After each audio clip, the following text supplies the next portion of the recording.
5 August Sheikh Hasina পদত্যাগ করে দেশ ছেড়েছেন এই খবর পাওয়ার পরেই উৎসাহী জনতা ঢুকে পড়ে গণভবনে। প্রধানমন্ত্রীর বাসভবনের চেয়ার, টেবিল, জামাকাপড়, এমনকি ফ্রিজে থাকা খাবার, লেকের মাছ, হাঁস, মুরগি সব লুটপাট হয়ে যায়।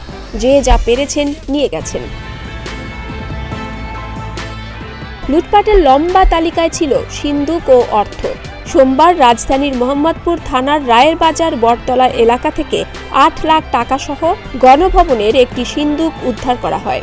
নাম প্রকাশ না করার শর্তে র্যাবের এক কর্মকর্তা গণমাধ্যমে এই তথ্য নিশ্চিত করেন।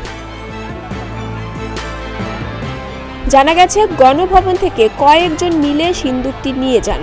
তাদের একজন কিছু টাকা নিয়ে গ্রামের বাড়ি চলে যান, বাকি টাকা একজনের কাছে ছিল। সেই টাকা ভাগাভাগি নিয়ে দ্বন্দ্ব শুরু হয়। এরপর একজন ফোন করে সেনাবাহিনীকে টাকার তথ্য দেন। খবর পেয়ে সেনাবাহিনী ও র্যাব 2 এর একটি দল রায়ের বাজারের একটি বাড়ি থেকে 8 লাখ টাকা উদ্ধার করে। শেখ হাসিনা সরকার পতনের পর কেবল গণভবন নয়, সংসদ ভবনে ঢুকে পড়েছিল উত্তেজিত জনতা। সেখানেও লুটপাট হয়।